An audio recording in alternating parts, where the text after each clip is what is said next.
heart-striking sound heard from the outside of a punny house in a shabby and sad place. It had been seen that the landowner who was standing behind the door wanted to ask for land payment. But there was no answer because Faith's family did not know how to pay because the dad's occupation was terminated months ago. They were suffered for several years living in poverty. On the next day, the heat of summer sunshine became increasingly highlighted on skin, making sweat dripping so fast. Abby, a 15-year-old teenager, walked down the Birmingham street selling candies made by her mother.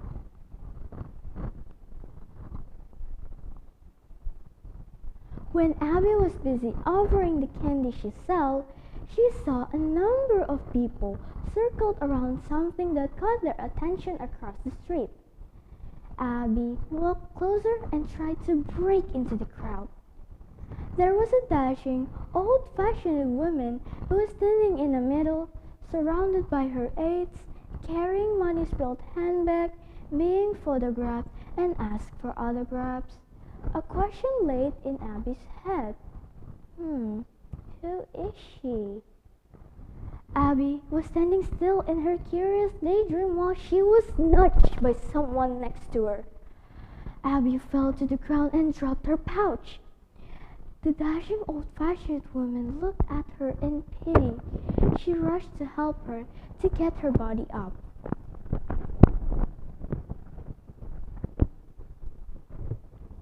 "Who are you, miss?"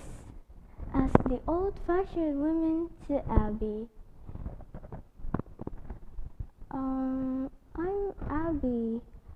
Actually, that's what I wanted to ask you." She saw the crowd and that old-fashioned woman started to laugh at her. "Do you wonder who I really am?" asked the old-fashioned woman, and Abby nodded her head.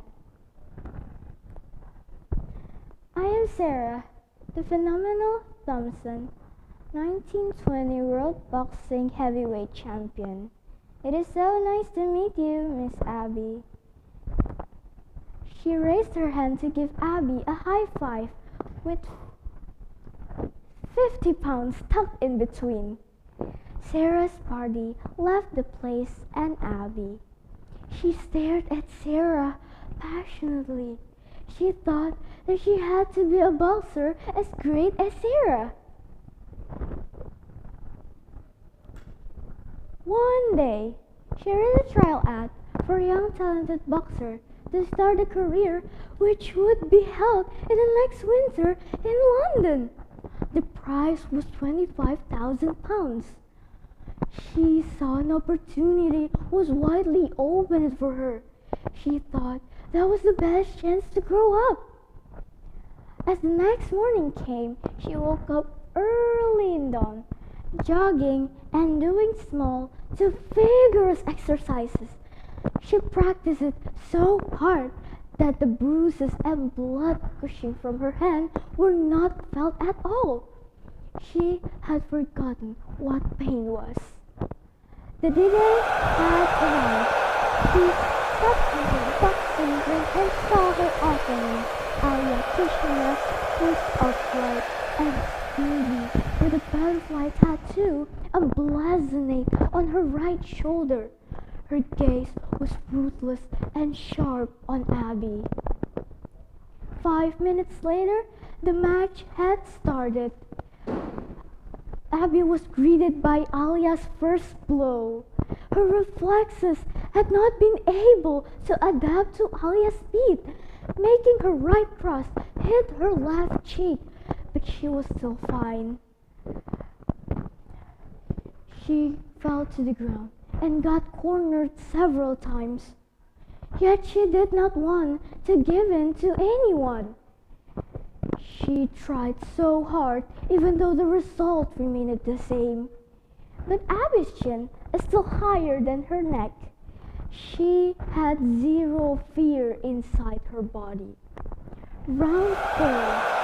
Abby moving faster. Her reflexes were getting better. As long as 1 minute before the end of fourth round, the audiences began to sizzle. The cheers grew louder. The crowd were losing control.